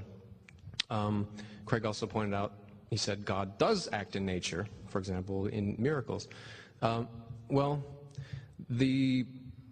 that's just begging the question against the argument from science and the success of science. If there were key parts of the history of the universe that involve God's creative actions or indirect or direct actions, then why doesn't science need to appeal to those actions, as it clearly doesn't? As for the argument from the mind-brain connection, he attacked what's called reductive materialism, the idea that our minds are nothing but our brains. But of course, my argument doesn't require reductive materialism to work. It only needs the falsity of dualism, the idea that minds and brains are entirely independent. So I don't need to claim that the mind is nothing but the brain, but only that it couldn't exist independently of it. The mental could be distinct from the physical while being causally dependent on it. The alternative suggestion that the intricate correlations between mental states and brain states can be explained by the interaction of a brain and an independent mental substance, that runs up against the view that I've already discussed, which is how do you explain the causal interaction between a totally spiritual substance and a physical substance? I think that in light of the mind-body problem and the evidence about the brain and how it sensitively determines the mind, I think anyone who still believes in substance dualism ought to have somebody else's head examined. As for physical survival, he says, well, God doesn't really need dualism to resurrect people and bring them into heaven. That's true. It doesn't logically, there's no logical connection there. Maybe God reanimates your body at the appropriate time after your death. Or you could swap your original body with a new body that will go on to the afterlife. Well, here theism is starting to sound less like the Passion and more like the dawn of the dead. But more importantly, if all these resurrected people have actual physical bodies, well, where are they? Several years ago, the Pope told us that hell is a state of mind, not a place. But if hell's inhabitants have bodies, they must be someplace. I think the only thing more bizarrely incredible than spiritual survival is the idea of physical survival in the afterlife. In regards to evolution, again, he said it's presuming to know the mind of God, that maybe God has a different notion of perfection that we do. I think if we look at biological structures, we look at their history and their present functioning, we can determine what criteria must have guided the process of their design. Eyes are for seeing, and since they're complex systems that could not arise by chance, we know that the process that created eyes, whatever it is, must have been guided by that criterion. If I told you that an intelligent designer was behind that process, you couldn't reasonably deny that the designer followed that same criterion. Yet by a more rational placement of the optic nerve, say, eyes could have performed their function better, or the tubes for breathing. So if God made eyes, I'd say they are inferior by the standards that must have governed his design. That's just the reasonable conclusion on the basis of the evidence and what criteria must have guided the production of eyes, which are clearly foreseen. I agree that the evolution of human beings is immensely improbable. But of course, improbable events happen all the time. I live in New York City, and believe me, in a city of 9 million people, things with 1,000,000 to 1 odds happen 9 times a day. Most importantly, with the help of evolutionary theory, we can give a detailed account of why the evolution of humans was so improbable and how it happened anyway. In any case, the rest of my rejoinders will have to wait until the final section. Thank you.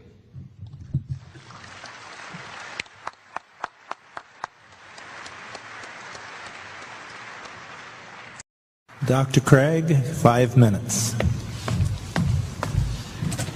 Well, I hope you've enjoyed this debate as much as I have. In my final statement, I want to try to draw together some of the threads of the debate and see if we can come to some conclusions. First, have we seen compelling reasons to think that God does not exist? I think we saw some significant shifts of ground in Dr. Dacey's last speech.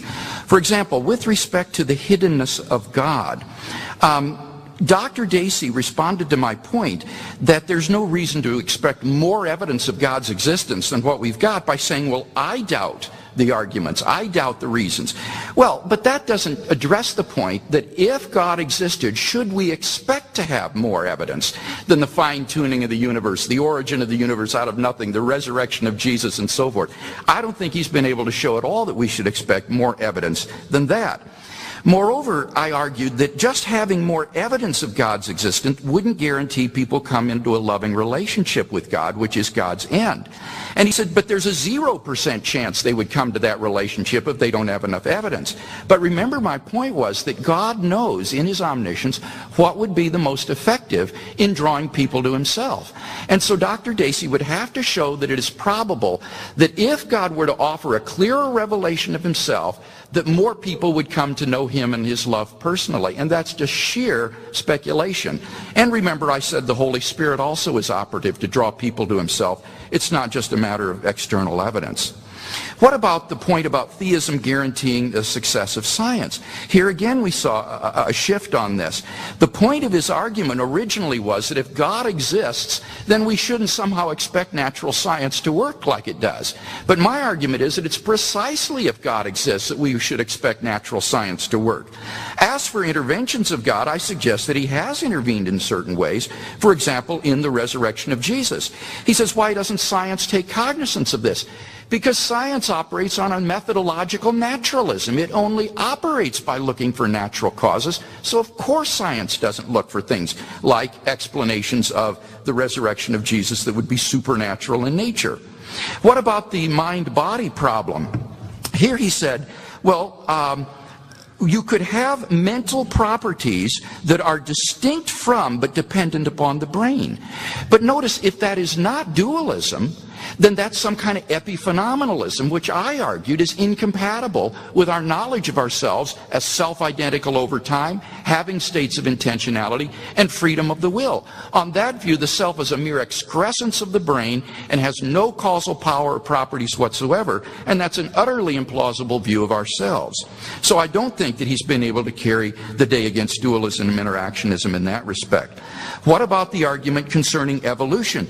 Now notice the shift of ground here. Here he started now in his last speech to argue that the imperfections show that things aren't directly designed by God. But the argument was supposed to be, remember, that the reason God couldn't use evolution to create things was that would be inefficient. And I pointed out that that's only important for someone with limited time and resources, which God isn't bound by. Moreover, I argued that it's not at all clear that the evidence supports evolution. And here he says, well, the improbable happens. Now, in saying that, he abandons science. He's now saying, although the evidence makes it very, very improbable that we are products of natural selection and biological evolution, nevertheless, he believes it anyway by faith. So I think that if it is as improbable as I've suggested it is, it provides actually evidence that it didn't occur, that namely it's the result of a superintending intelligence. Finally, he dropped his argument about the problem of evil because I don't think we can show that it's improbable that God has good reasons for permitting the suffering in the world that he has. Now, what about my arguments for God's existence? First, the argument from existence. He says, how does positing a personal being alleviate the mystery? Well, very simply, it has to be a necessary being. The argument leads necessarily to an eternal, uncaused, necessary being that explains the existence of the universe, and it also happens to be personal. The origin of the universe, I don't think he's responded to anything I've said more recently on that. Same with the fine-tuning of the universe. I answered his objections to that. The moral argument, according to my notes, I've answered his objections to that. As for the resurrection of Jesus, I want to conclude just with what N.T. Wright has recently written on this subject. He's calculated, after an 800-page study of this, that the empty tomb and appearances of Jesus have a probability historically so high as to be, and I quote, virtually certain, like the death of Augustus in A.D. 14 or the fall of Jerusalem in A.D. 70. And I know of no good naturalistic explanation for these facts. Therefore, in conclusion, I simply want to say I don't have any good grounds for thinking that my experience of God is delusional. I think I've got good reasons to believe that God exists. He's a living reality in my life. There aren't comparably good arguments for atheism, and therefore I am enthusiastically and happily a Christian theist.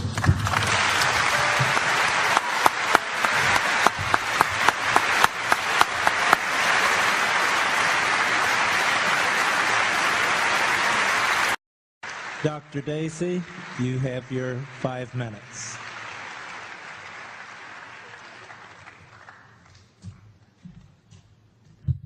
Thank you.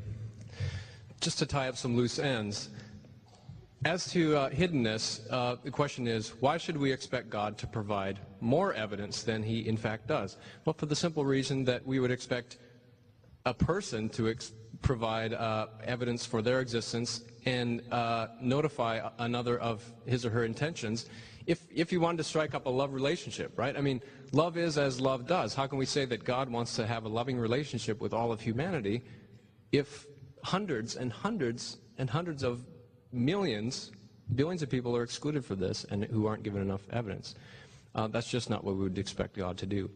As for mind-body dualism and materialism, Craig says that epiphenomenalism is unworkable.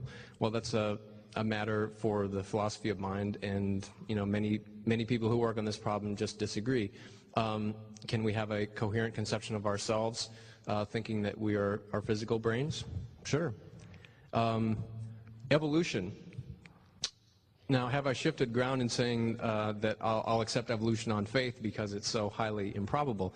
No, the point was that if you look at something in light of your total evidence and it's improbable, but you can explain why it results anyway, then it's reasonable to accept it. After all, somebody's got to win the lottery, and we don't have to accept on faith that someone does, and you don't have to abandon your reason to explain why it's got to be somebody, although it doesn't have to be one person over another.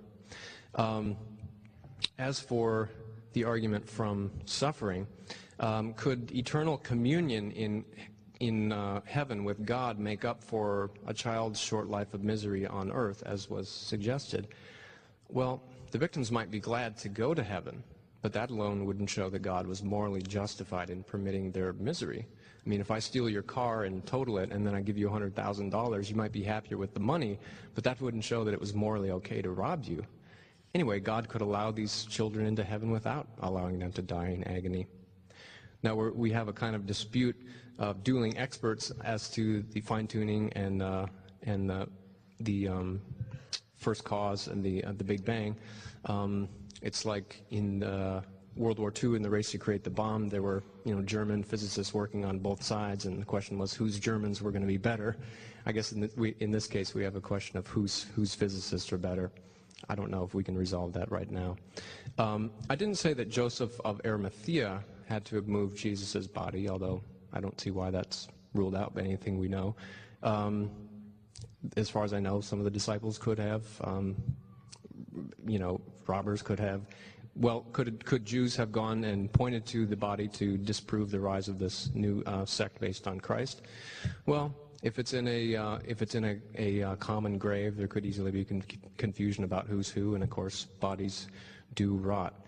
Do all experts agree that the disciples had visual experiences of Jesus?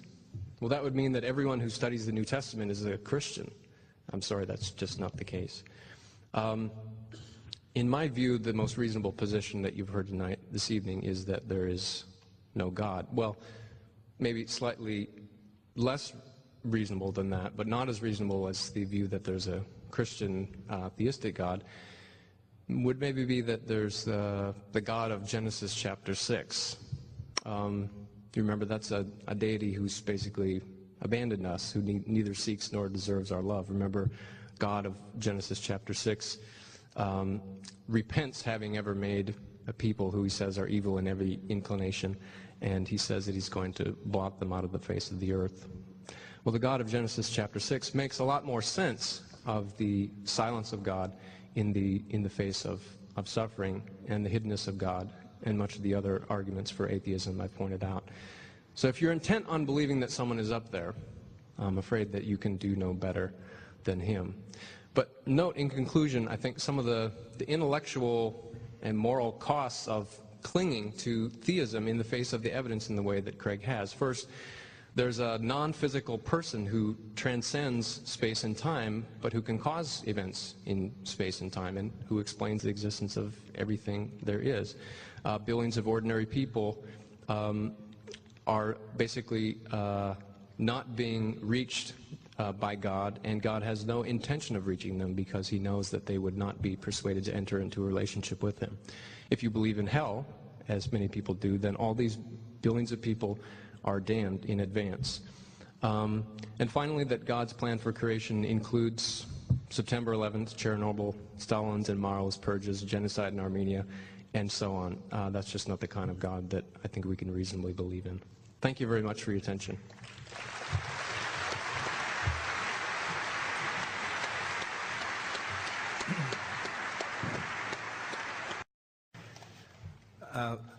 I would like to thank the speakers very much for coming and for all they've said. I found it very interesting. I couldn't write fast enough.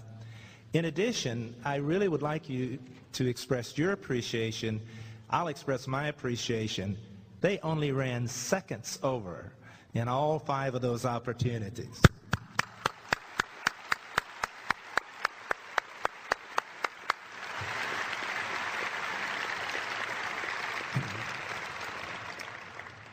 Well done, for sure, and greatly appreciated. Now, the question and answer session, let me tell you just a little bit about it. We have 2 microphones, one here, which will be used to address questions to Dr. Dacey, and that'll be moved back a little bit into that aisle, and one here, which will be moved back in this aisle.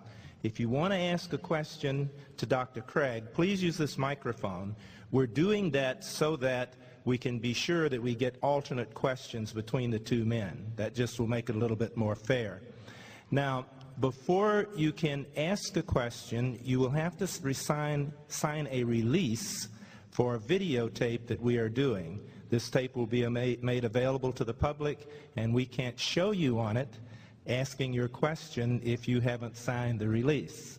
So please do that for us, and that will acknowledge that you know you're on the tape and that you're going to be seen in public asking your questions.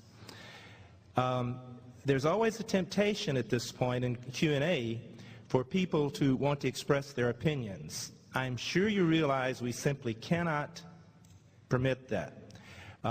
We would like for you to ask your question in 30 seconds, and I'll have to intervene if you do not. So formulate your question before you come to the microphone, and then we can give the time to our speakers in order to really learn more of what their thoughts are. There is a person at each microphone who will try to help you so that this goes smoothly. The speaker you address will have 2 minutes to answer the question, and then his opponent will have a minute to make a comment if he would like to do so. Finally, let me talk to you about your cards, the response cards. You still have them. While the question and answer is going on, we'd very much like for you to give us the information on those cards, and also any comments that you want. And when you have done that, as we go along in Q&A, just pass the cards to the aisle nearest you, and people will come by and pick them up. Okay? Have I covered everything, I hope?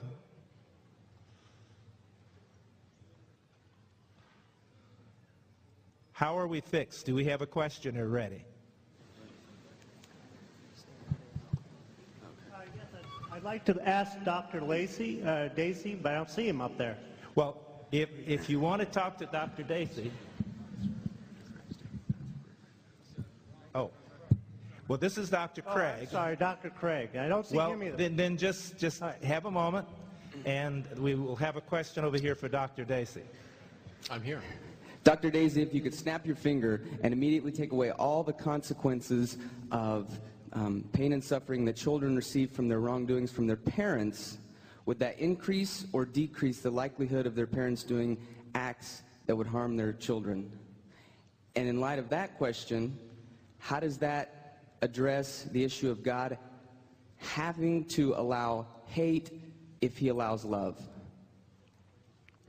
I think that's a very good question. Thank you.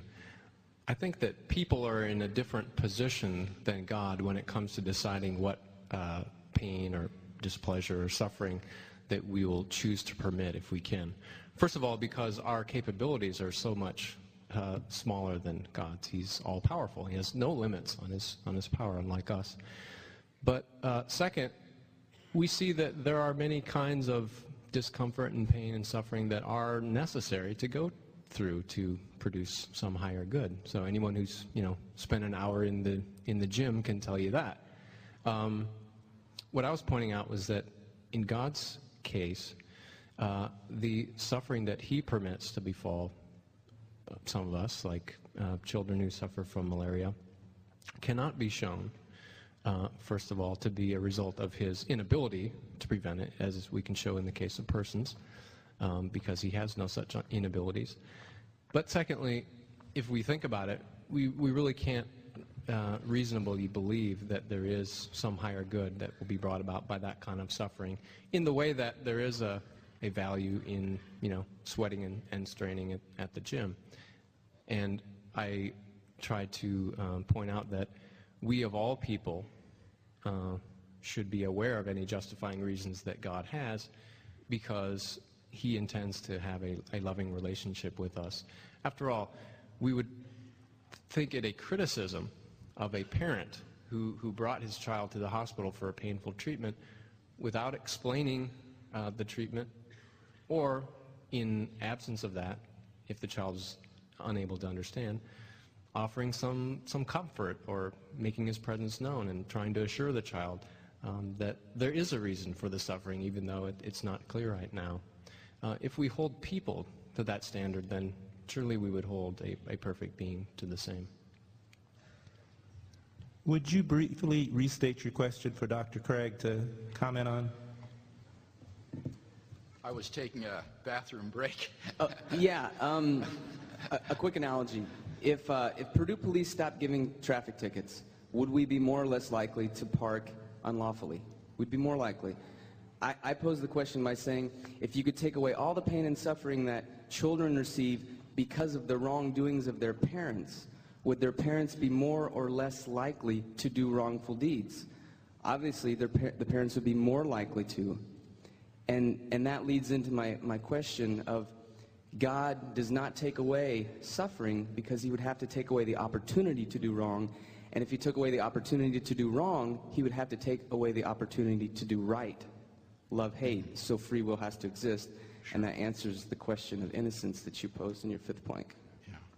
Yeah, it's certainly true that free will is sort of the joker in the deck here, because it may well be the case that only in a world which contained pointless suffering that the maximum number of people would come to freely know God and his salvation. And so it may well be the case that natural evils and moral evils are, in a sense, part of God's broader providential purpose to bring around the salvation of multitudes of individuals. And to say that it's improbable that God has done that means that the atheist has to be in a position to judge that there's another world, feasible world, that God could have created, having less suffering than this one, but with an equal amount of the knowledge of God's salvation and eternal life. And that's just pure speculation. There's no basis for making that kind of probability judgment. A question for Dr. Craig?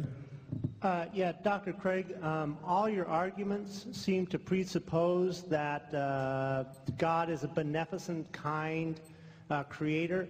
Has it ever occurred to you, or have you ever given thought to the idea that there's a God more like the Genesis 6 God that Dr. Was it Casey? Close enough. Okay. Described. That is, there is a creative force in the universe, but that he or it is not particularly benevolent? Right. I think to the contrary, my first two arguments didn't say anything about the moral character of this creator and designer of the universe. And those arguments have sometimes been faulted by atheists on those grounds. They say, all right, actually the first three arguments I gave, all right, so you've proved the existence of a necessary, personal creator and designer of the cosmos, but that doesn't prove that he's all good or all loving or all holy. And so that's why those first three arguments need to be supplemented by the moral argument to show that this metaphysically ultimate being is also the locus of absolute goodness and value. So you're quite right in saying that the first three arguments don't do anything to demonstrate that this creator and designer of the universe is beneficent. I think you need the moral argument, you need the argument from the resurrection of Jesus, who reveals a loving Heavenly Father, to get that sort of conclusion. So my case is a cumulative one in which the arguments complement one another to build a cumulative case for Christian theism.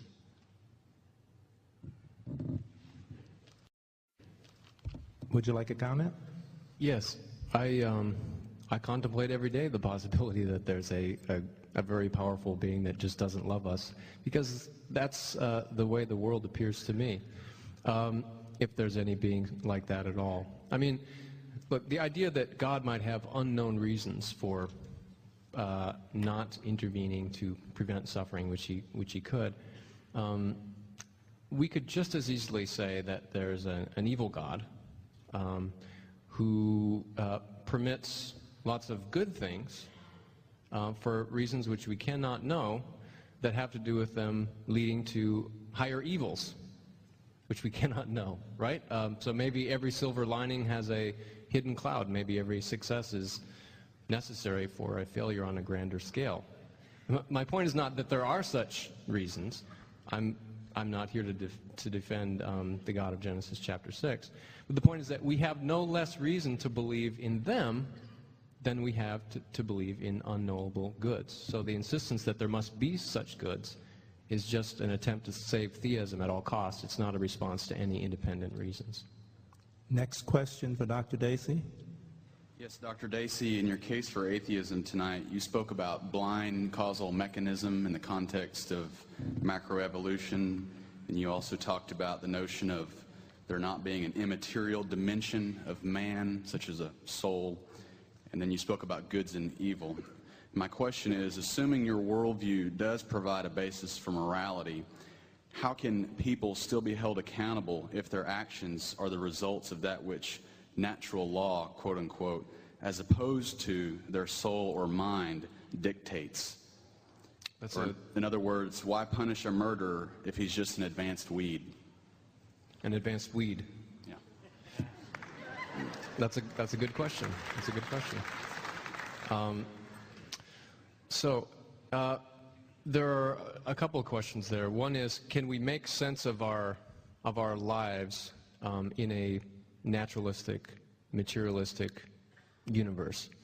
I think we can, and I think more importantly, the idea that there is a soul doesn't really add anything of use. So I pointed out that the soul is this quite mysterious kind of ghost in the machine, because it's not clear at all how it could cause your brain to do anything, because it has no physical properties and your brain has only physical properties. Now, why would you hold a soul accountable for its wrongdoing but not a person?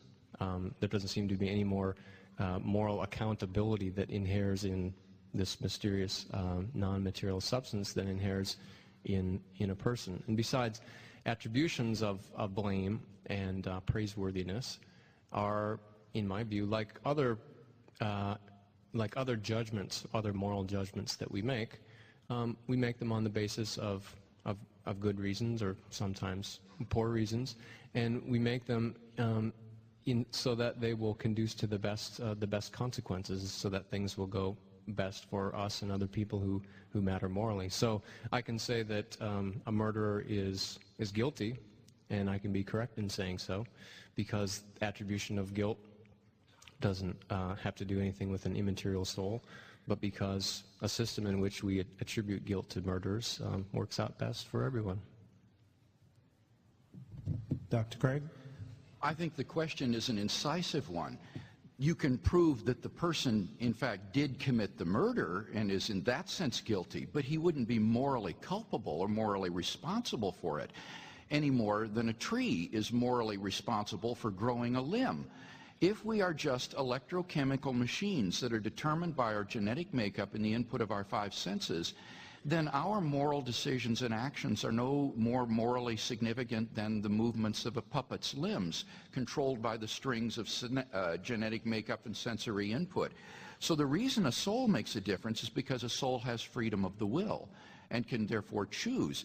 But if we are just electrochemical machines, then it's not only difficult to see why we would have moral worth in the first place, but it's even more difficult to see why we would be morally responsible for our actions, because they would all be determined.